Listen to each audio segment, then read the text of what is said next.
इद्दत case का जो फैसला है वो आज महफूज हो गया है और जुम्मे के रोज़ सुनाया जाएगा। जुम्मे का दिन अब इसलिए भी अहम हो गया कि एक तो जुम्मे के दिन इद्दत केस का फैसला सुनाया जाएगा और जुम्मे के दिन ही मुझे लगता है कि मखसूस नशिस्तों वाला केस जो है वो भी कंक्लूड हो जाएगा। उम्मीद थी कि आज ही कंक्लूड हो जाए, फैसला रिजर्व हो जाए, लेकिन अब ये जुम्मे तक चला गया तो इम्कान है कि जुम्मे के दिन ये फैसला महफूज हो सकता है। इद्दत के केस के लिए इस्लामाबाद हाई कोर्ट ने डिस्ट्रिक्ट कोर्ट के जज साहब को ये डायरेक्शन दी थी कि वो 10 दिनों के अंदर अंदर ज़मानत का फ़ैसला करेंगे। तो 10 दिन जो है वो 28 जून को मुकम्मल हो रहे हैं, लेकिन आज कंक्लूड कर लिया गया केस और 27 जून को अब ये फ़ैसला सुना दिया जाएगा और फिर 3 जुलाई से शुरू होगी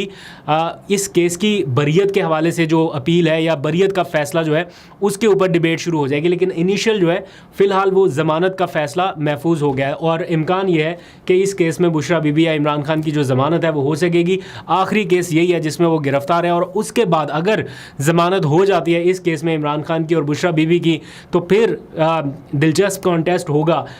इमरान खान वर्सेस अदर्स के अब उनको किस केस में जो है वो रखा जाएगा अंदर, क्योंकि इतनी जल्दी रिलीज़ करने का मूड लग नहीं रहा। तो उसके बारे में भी फर्दर अपडेट करेंगे। अब आ जाइए ज़रा सुप्रीम कोर्ट की तरफ। मखसूस नशिस्तों वाले केस की आज भी तवील समाअत हुई, 2-3 वक्फे भी हुए उसमें, और आज की जो कार्रवाई है बराह रास्त उसको देखने के बाद ऐसा लगा कि स्टिल कन्फ्यूजन और अभाम बरकरार है। मतलब गुत्थियाँ वो सुलझ नहीं रही जो उस 13 जनवरी के फैसले के नतीजे में सामने आई हैं, जो काजी फायज़ ईसा साहब ने बल्ले का निशान छीनने के हवाले से फ़ैसला दिया। और आज ऐसा माहौल नज़र आया कि जजेस की अक्सरियत जो है वो इस बात पर मुत्तफ़िक है कि 13 जनवरी का जो फ़ैसला था बल्ला छीनने के हवाले से वो असल वजह बना है यहाँ तक मामला आने की, या ये सारा तनाज़ा उस फ़ैसले की वजह से पैदा हुआ। लेकिन ऑन द अदर हैंड चूँकि उस मामले में नज़रसानी अपील दायर की जा चुकी है, तो अब काजी फायज़ ईसा साहब ये नहीं चाहते कि उस जजमेंट के ऊपर बार बार अदालत में बात की जाए या उसके ऊपर कोई डिस्कशन की जाए। वो कहते हैं कि वो फ़ैसला अब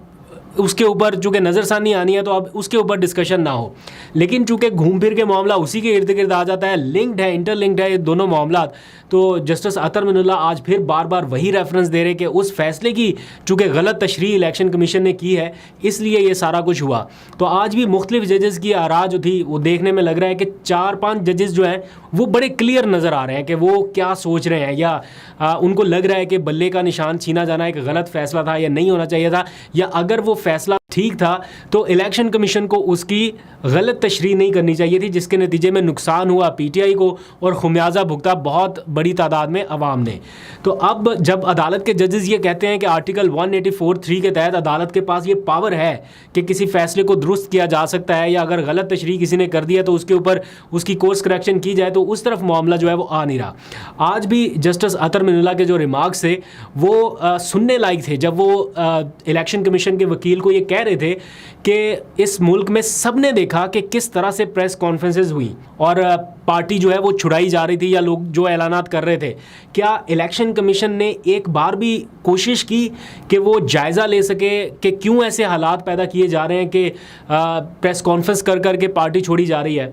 तो इलेक्शन कमीशन के वकील ने तो सीधा ही कह दिया, उन्होंने कहा कि मैं तो जनाब एक तो इस बात का जवाब ही नहीं दूंगा क्योंकि मैंने कोई प्रेस कॉन्फ्रेंस देखी नहीं है। वो कहते हैं ये तो मफरूज़ों की बुनियाद पर है कि प्रेस कॉन्फ्रेंस करके किसी ने पार्टी छोड़ी, मेरे इल्म में ऐसा कोई नहीं है कि किसी ने प्रेस कॉन्फ्रेंस करके पार्टी छोड़ी, लिहाजा मैं इस सवाल का जवाब नहीं दूंगा। जस्टिस आयशा मलिक थी, वो जब सवालात कर रही थी तो इलेक्शन कमीशन के वकील का जो रवैया था उनकी तरफ, वो जिस टोन में बात कर रहे थे, अमूमन जजेस के साथ और वो भी सुप्रीम कोर्ट के जजेस के साथ इस तरह से बातचीत नहीं होती जिस टोन में वो कर रहे थे। और उनको एक आध जज के अलावा कोई टोकने वाला भी नहीं था। मतलब टोका भी इस अंदाज से कि उन्होंने कहा कि ये अप्रोप्रिएट तरीका नहीं है, इस तरह से आप इल्ज़ाम लगा रहे हैं या बात कर रहे हैं। लेकिन काजी फायज़ ईसा साहब फिर हर बार कहते थे अच्छा चले